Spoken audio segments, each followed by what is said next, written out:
Yo voy a dar una pequeña charla que va a tratar sobre, digamos, lo que es el equilibrio espinopélvico y un poco la relación que tiene con el reemplazo total de cadera, que es lo que yo hago. Pienso que en este último tiempo se empezó a hablar un poco más de este tema y de a poco estamos aprendiendo todos. También creo que muchas de las luxaciones idiopáticas que antes por ahí no entendíamos por qué se daban, tienen su respuesta un poco en la charla de hoy. Y bueno, está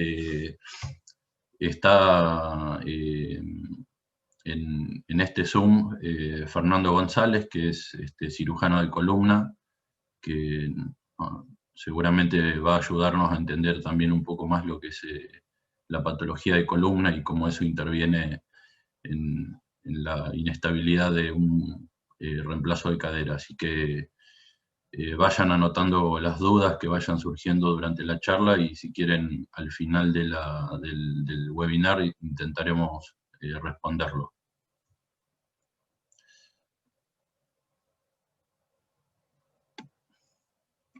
Bueno, este dibujo es un gráfico que está tratando de representar esta línea azul que va desde C7 y que pasa por delante del sacro y va a la base de sustentación, la línea de la plomada, que se llama SBA y arranca en cervical 7 y pasa por delante a unos 5 centímetros por delante del borde posterior del sacro. Ese, digamos, sería por donde pasa normalmente. Y fíjense en un paciente añoso, cómo esa línea de la plomada se ha desplazado hacia adelante. Paciente este paciente tuvo que adaptar la columna cervical, la espinopélvica. Generalmente la pelvis hace un retroceso o una retroversión para compensar esa columna cifótica. Las caderas se flexionan, las rodillas también, y los pies tienen que adaptarse a esa nueva posición para mantenerlo al paciente de pie. Entonces, pienso que nosotros tenemos que entender a la pelvis como una vértebra que está en la zona media del cuerpo y lo que va a hacer es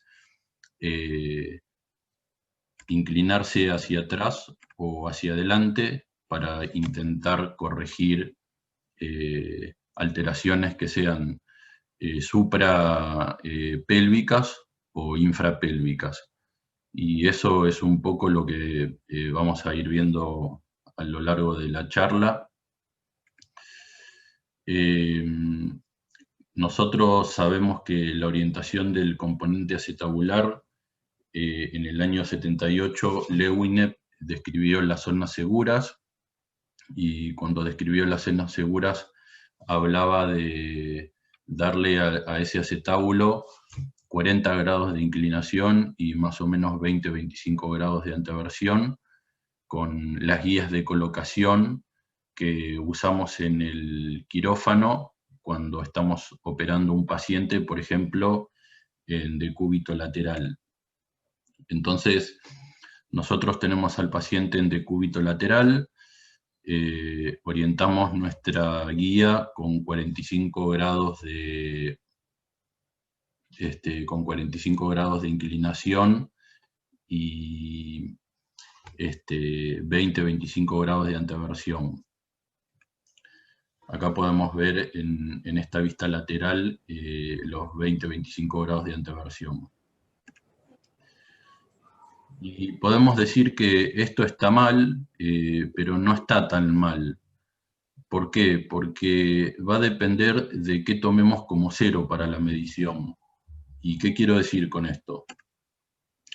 Si nosotros tenemos, como en el dibujo de la izquierda, esta línea amarilla que va por delante de la pelvis y que une las espinas ilíacas anterosuperiores y el pubis, esa línea se llama la línea del plano pélvico anterior. Y cuando esa línea es neutral, podemos decir que estamos en 0 grados, y en ese caso las guías para orientar nuestro componente va a ser, le vamos a poder creer y va a ser certero. Pero eso no va a pasar cuando nuestra pelvis tenga una anteversión o un til anterior, y mucho menos cuando tengamos una inclinación posterior de esa pelvis, que muchas veces se va a dar en forma adaptativa a alguna patología que el paciente pueda tener, o por arriba de la pelvis o por abajo. Quiere decir que la orientación del componente acetabular depende de la rotación de la pelvis. Y como pueden ver en este gráfico acá en el medio, cuando la línea del plano pélvico anterior es neutral, el cotilo tiene una inclinación de más o menos 40 grados y una anteversión de 20 grados, pero cuando hay un til posterior, la anteversión y la inclinación aumentan, y cuando la pelvis tiene un til anterior, ocurre todo lo contrario. Por lo cual, bueno, acá más o menos vamos viendo que de acuerdo a la orientación de la pelvis, la anteversión del acetábulo y la inclinación se van a modificar. Entonces, fíjense que en este paciente, en el que no hay deformidad espinal, la línea amarilla, que es la línea del plano pélvico anterior, está alineada con el plano coronal del cuerpo. En este caso, el 0 de Lewinet es real. Las guías de colocación del componente acetabular van a ser confiables si el paciente está bien posicionado en la mesa de cirugía. Entonces, en este caso, nosotros vamos a darle 20 grados de anteversión, y va a ser una anteversión segura, digamos, ¿no? Pero fíjense qué pasa en este paciente que tiene deformidad espinal. En este caso, fíjense que la línea del plano pélvico anterior está inclinada hacia atrás, es decir, que esta pelvis tiene ya 20 grados de retroversión y no está alineada con el plano coronal del cuerpo. Un concepto que tienen que seguir a partir de ahora es que la pelvis, por cada grado de inclinación posterior, la anteversión acetabular aumenta 0,8 grados.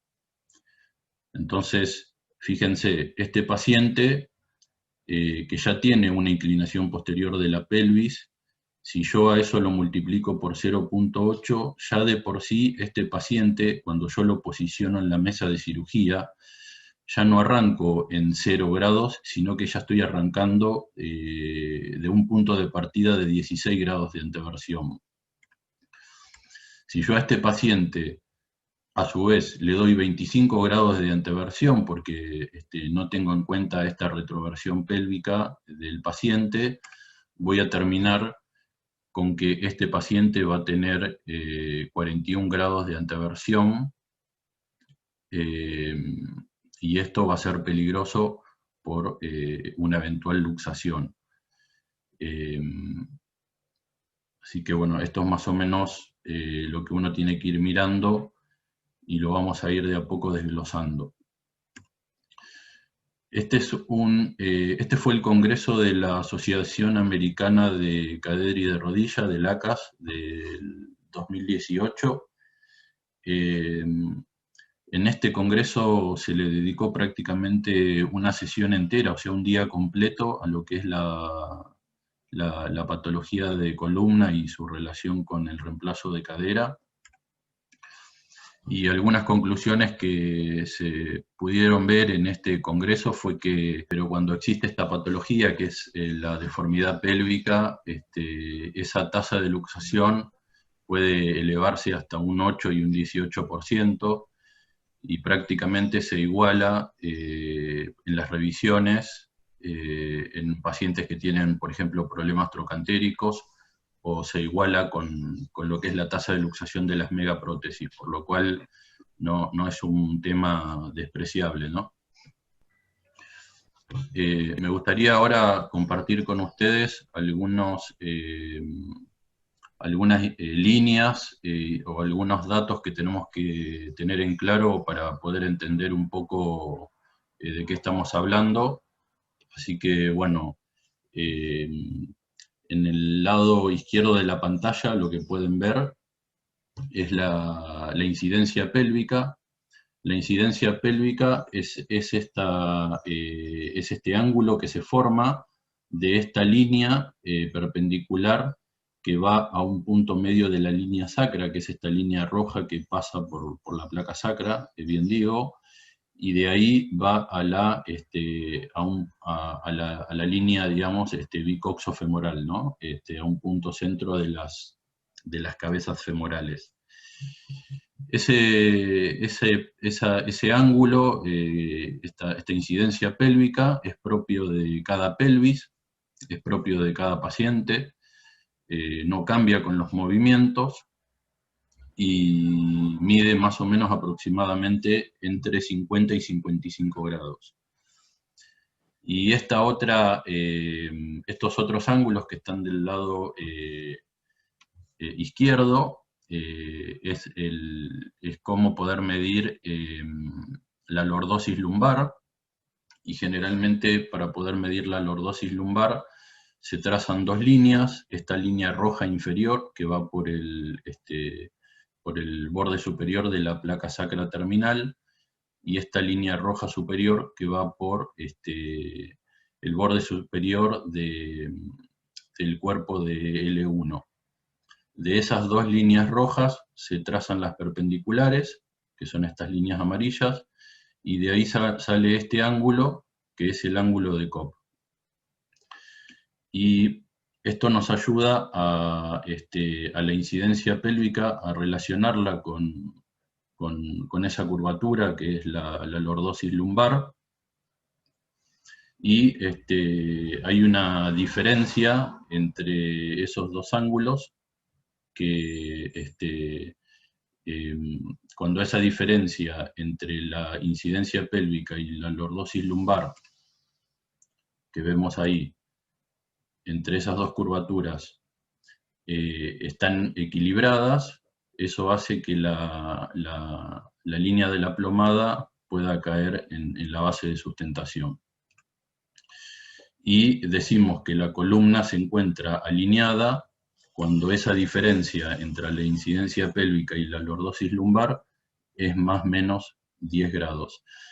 A esa diferencia, los cirujanos de columnas le dicen mismatch o diferencia, y tiene que tener ese valor de más o menos 10 grados.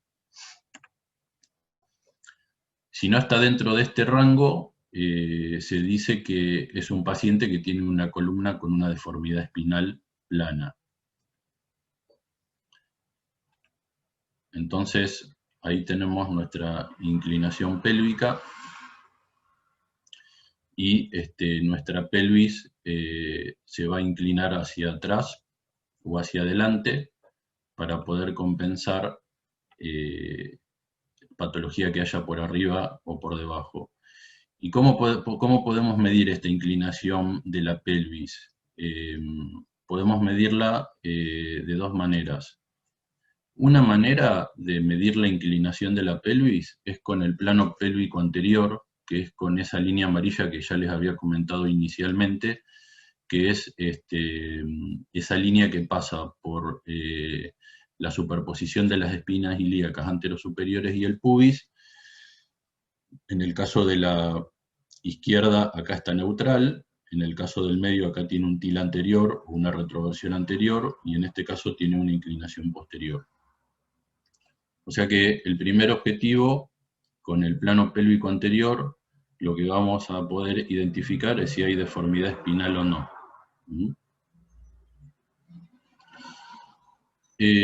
Podemos medir también la inclinación de la pelvis con la pendiente sacra, que es este ángulo que se forma de esta línea amarilla que pasa por la placa sacra y la perpendicular.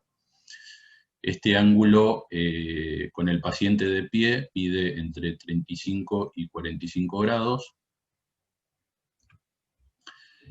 Y entonces vamos a ver lo siguiente. Fíjense, teniendo en cuenta la inclinación pélvica, que en este caso la vamos a medir con el ángulo de inclinación pélvica o la pendiente sacra. Fíjense, cuando el paciente está de pie, que sería esta figura, la figura A, la pelvis tiene un ángulo sacro de 40 grados. La pelvis tiende a hacer una retroversión anterior, la columna se pone lordótica para que la línea de la plomada caiga a unos 5 centímetros del borde posterior del sacro a la base de sustentación.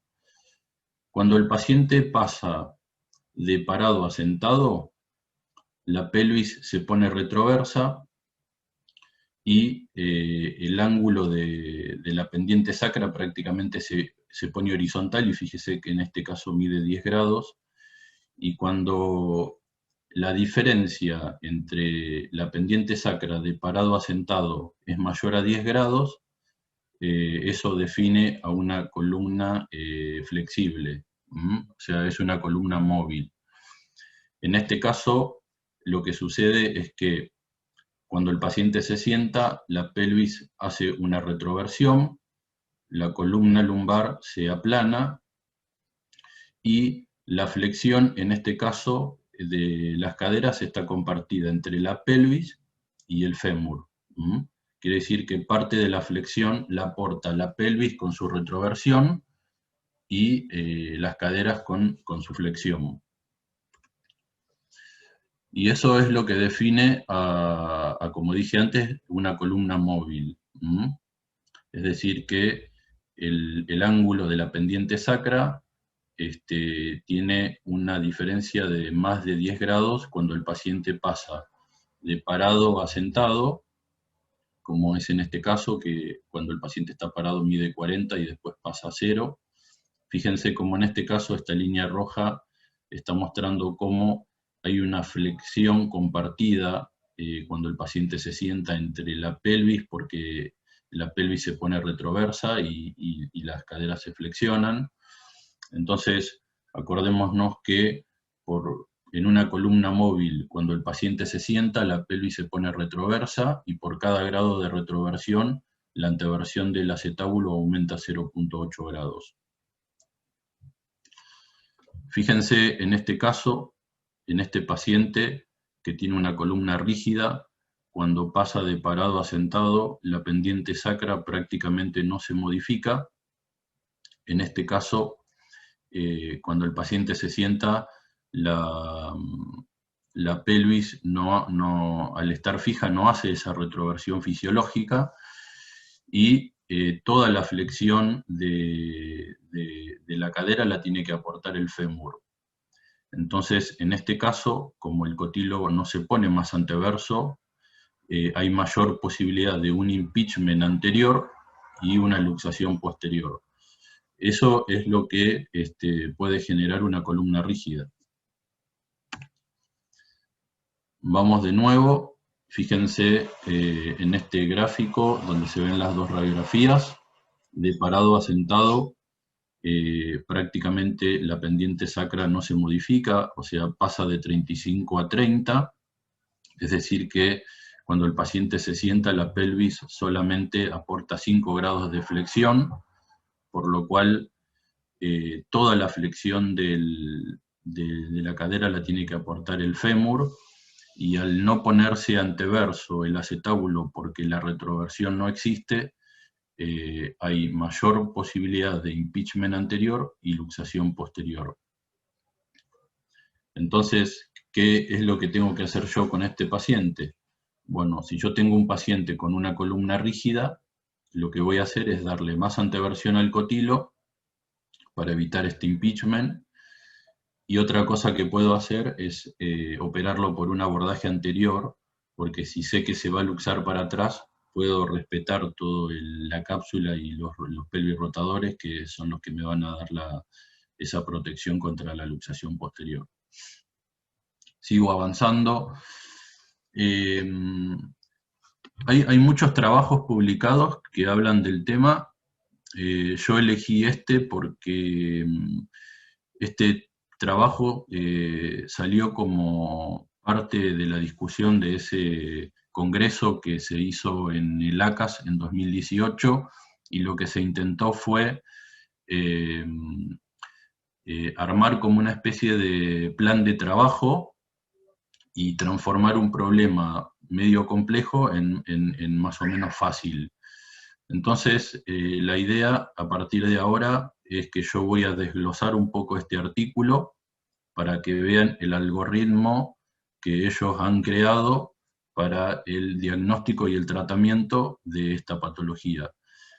Hay un montón de cosas que se van a repetir, pero pienso que en este tema, que es un poco arduo, la repetición por ahí hace que se graben algunos conceptos. Entonces voy a ir avanzando en el desglose de este artículo que se publicó en el 2018.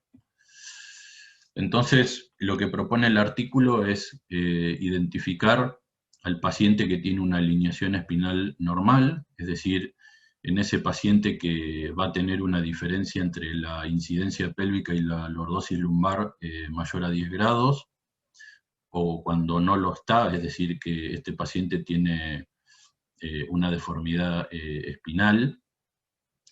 Identificar al paciente que tiene movilidad espinal normal, es decir, aquel paciente que tiene una diferencia de la pendiente sacra cuando pasa de estar parado a sentado mayor a 10 grados, o el paciente que tiene una espina rígida, que es todo lo contrario, cuando esa pendiente sacra de parado a sentado se modifica en menos de 10 grados. Entonces vamos a ir avanzando en cada uno de estos subtipos. Es decir, que nosotros lo que tenemos que tratar de identificar en nuestro paciente va a ser en aquel paciente que tenga deformidad espinal o no, o aquel paciente que tenga una espina rígida o no. Entonces, lo que propone el trabajo es lo siguiente. Nosotros estamos en el momento de nuestra planificación preoperatoria y nuestro primer objetivo va a ser identificar a un paciente con deformidad espinal. Entonces, lo que el artículo nos recomienda es hacer una radiografía de pelvis de pie, que incluya la parte baja de la columna lumbar, y en esta radiografía lo que vamos a tratar de identificar son inclinación, oblicuidad o rotación de la pelvis, si hay una columna lumbar degenerativa o evidencia de cirugía en la columna lumbar, o cualquier anomalía que pueda impulsar al cirujano a solicitar los estudios que vamos a ver a continuación. O sea que nuestro primer objetivo es identificar al paciente con deformidad espinal. Iniciamos con una radiografía de pelvis con el paciente parado y tratamos de identificar algo que nos haga pensar que este paciente puede tener deformidad espinal. Si lo sospechamos, el próximo paso es pedir una radiografía espinopélvica lateral de parado para poder trazar nuestro plano pélvico anterior y ver si es neutral, hay til anterior o til posterior. Con esto, lo que vamos a ver es si hay deformidad espinal o no. Entonces, fíjense en este paciente, en el paciente de la izquierda, fíjense cómo esta pelvis, en la imagen de abajo, en la línea amarilla, se ve que con el paciente de pie ya tiene un til posterior. Entonces, ¿qué va a pasar? Cuando nosotros operemos al paciente acostado, le vamos a dar anteversión, que se nos va a sumar a esta anteversión que ya tiene esta pelvis por estar retroversa, y nos va a quedar un cotilo muy anteverso, como se ve en la imagen de arriba. Si vamos a la imagen de la derecha, fíjense que este paciente de parado ya tiene deformidad espinal, pero es con tila anterior, es decir, que la columna está retroversa hacia adelante. ¿Y qué nos va a pasar con este paciente cuando nosotros lo vamos a operar en decúbito lateral? Le vamos a dar la anteversión que habitualmente le damos, que es de aproximadamente unos 20 grados, pero ¿qué pasa? Cuando este paciente se ponga de pie, se va a perder esa anteversión y el cotilo va a quedar prácticamente neutro. A modo de ejemplo, fíjense este paciente que tiene una cirugía de columna, tiene deformidad espinal porque, como dijimos antes, si miramos nuestra línea del plano pélvico anterior, está en retroversión. A este paciente, acá en el gráfico B, lo operaron sin contemplar esta retroversión, le dieron la anteversión 20 grados, que es lo habitual, y fíjense lo que pasó con este cotilo, que quedó totalmente anteverso. Este paciente se luxó, lo tuvieron que reoperar, que es la imagen de abajo, y solamente le dieron 2 grados de anteversión, de modo que cuando el paciente se para, ya se le suma la anteversión del acetábulo por la retroversión pélvica, y queda con una anteversión normal de unos 20-25 grados. Quiere decir que en una imagen de una radiografía espinopélvica lateral con el paciente parado, identificar el plano pélvico nos va a determinar si el paciente tiene deformidad espinal o no, y cómo eso nos va a modificar la anteversión. Sigo avanzando. Quizás esto al final de la charla Fernando González lo pueda ampliar un poco más, pero lo que dice el artículo es que si uno quisiera medir en forma más exacta si este paciente tiene deformidad espinal, en vez de usar la línea del plano pélvico anterior, que es lo que les mostré antes, lo ideal sería sacar la diferencia entre la incidencia pélvica y la lordosis lumbar, y eso nos va a dar un valor más exacto de si este paciente tiene deformidad espinal o no. O sea que con la línea del plano pélvico anterior o la diferencia entre la incidencia pélvica y la lordosis lumbar, nosotros podemos determinar si este paciente tiene deformidad espinal o no. ¿Está bien? Nuestro segundo objetivo va a ser identificar a aquel paciente que tenga una columna rígida. ¿Cómo lo hacíamos? ¿Se acuerdan que les mostré que medíamos la pendiente sacra y que de parado a sentado, esa pendiente sacra, si se modificaba en menos de 10 grados, eso definía a ese paciente con columna rígida, que era ese paciente en el cual cuando se sienta la pelvis no se pone retroversa, no hace esa retroversión fisiológica. Entonces, fíjense cómo en la imagen de arriba se ve cómo esa pendiente sacra se modifica groseramente, quiere decir que esto es una columna móvil, y en la imagen de abajo, en la radiografía espinopélvica parado y sentado, esa pendiente sacra prácticamente no se modifica, y esto define a una columna rígida degenerativa. Esto lo voy a pasar, pero después voy a volver con esto. Entonces, este trabajo lo que hace es clasificar 4 tipos de alteraciones. Y a cada tipo le va a proponer un tratamiento distinto. Entonces tenemos el 1A, que es el paciente que tiene una pelvis alineada, es decir, que no tiene una pelvis, una columna rígida. Después tenemos el paciente B, que tiene una columna alineada, pero tiene una columna rígida. Tenemos el paciente con deformidad espinal, pero con columna móvil. y el paciente 2B, que es el paciente que tiene ambas cosas, es decir, el que tiene deformidad espinal y columna rígida. Entonces, para poder terminar de entender un poco esto, vamos a ver cada uno de los casos con radiografías y cuál sería el tratamiento correcto. Entonces tenemos el caso 1, que es el paciente 1A, que este es el paciente normal. Fíjense que en las radiografías de columna lumbosacra, de parado, este paciente tiene un plano pélvico anterior neutral, es decir, que no tiene deformidad espinal. La pendiente sacra de parado a sentado se modifica en más de 10 grados, por lo cual es una columna móvil. Entonces a este paciente, nuestra zona de seguridad de Lewineg y nuestro 0 grados va a ser confiable, y a este paciente le vamos a dar una anteversión normal de entre 20 y 25 grados. O sea que el paciente 1A es el paciente normal que no tiene deformidad espinal ni tampoco tiene columna rígida. Vamos con el paciente, con el ejemplo 1B, que es el paciente que, si ustedes se fijan en la línea amarilla en la radiografía, prácticamente es neutral, es decir, que no tiene deformidad espinal, pero sí lo que tiene, porque prácticamente no se modifica la pendiente sacra, es una columna fija. Este es el paciente que cuando se siente no va a hacer esa retroversión fisiológica de la pelvis, por lo cual el acetábulo no se va a poner más anteverso. Este es el paciente que tiene mayor posibilidad de impeachment anterior y luxación posterior. Entonces, ¿qué vamos a hacer con este paciente? Le vamos a dar más anteversión.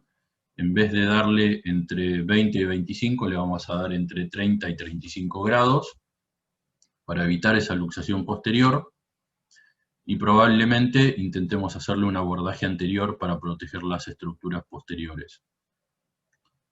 Este sería el ejemplo 2. Vamos con el caso 2A, que es el paciente que tiene, fíjense en la radiografía de columna lumbosacra de parado, la radiografía espinopélvica, fíjense en la línea del plano pélvico anterior. Este paciente tiene claramente un til posterior, por lo cual estamos ante la presencia de un paciente con deformidad espinal, pero en este caso la pendiente sacra de parado a sentado se modifica en más de 10 grados, por lo cual este paciente tiene una columna móvil. Fíjense, como les mostré anteriormente, este paciente lo operaron sin tener en cuenta esta retroversión de la pelvis, y cuando el paciente se puso de pie, se sumó la anteversión que le dio el cirujano en la cirugía, más la anteversión por la retroversión pélvica que ya tenía por la deformidad espinal, y este paciente quedó con una anteversión de por lo menos 40-45 grados, tuvo un episodio de luxación anterior, por lo tanto, por ese impeachment posterior, al ponerse de pie el paciente, repito de nuevo, el cotilo se pone más anteverso, impeachment posterior, luxación anterior. Hubo que reoperarlo, recolocaron esa copa con el paciente en decúbito lateral solamente en 2 grados, para que cuando el paciente se pare, esa retroversión pélvica no haga que el paciente tenga no más de 15-20 grados de anteversión. Por lo cual, ¿cómo vamos a tratar este grupo de pacientes? Vamos a darle menos anteversión para evitar la luxación anterior, y lo que vamos a hacer con este paciente es un abordaje posterior, porque lo que queremos proteger son las estructuras anteriores. Y este es el paciente que en el paper lo clasificaban como 2B, que es el paciente más complejo. ¿Por qué? Porque si se fijan en la radiografía del medio, este paciente ya con la línea amarilla del plano pélvico anterior tiene un til posterior, es decir, una retroversión, pero aparte la pendiente sacra no se modifica más de 10 grados de parado a sentado, por lo cual este paciente tiene la combinación de deformidad espinal más columna rígida.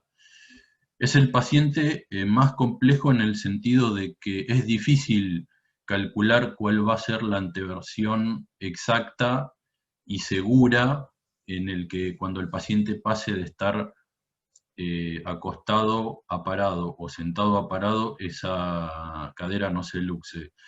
Entonces, en este tipo de pacientes que combinan deformidad espinal más columna rígida, lo que se propone es el uso de copas de doble movilidad, que como ustedes saben, aumentan el rango de movilidad e impiden ese impingement anterior o posterior y que este paciente se luxe cuando camine, cuando se pare.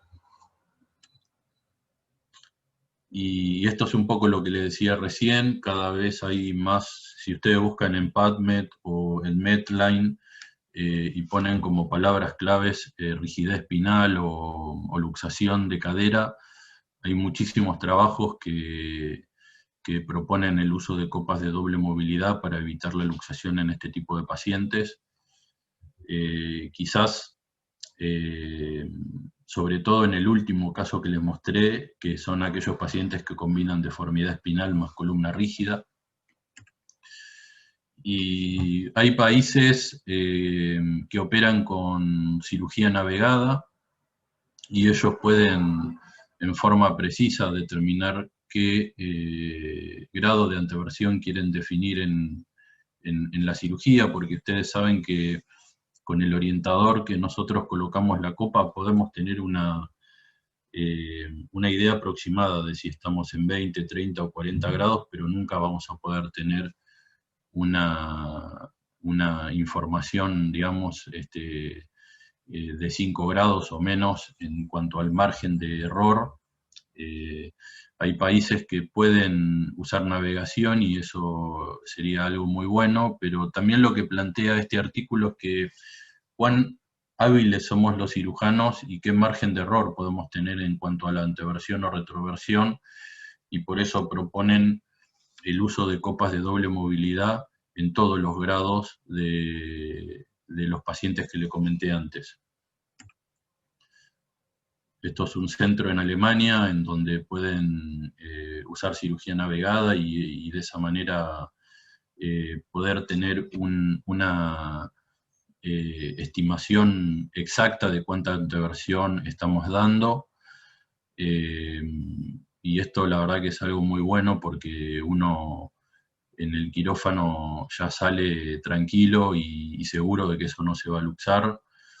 Pero bueno, nosotros creo que estamos lejos de eso y probablemente hasta que dispongamos de esta tecnología una buena opción sea elegir una copa de doble movilidad y operar un poco más seguros. Los cotilos de doble movilidad ya han pasado por 4 décadas de mejoras, son seguros y vienen opciones cementadas, no cementadas, y bueno, quizás es algo que vamos a tener que empezar a indicar más seguido. Gracias por su atención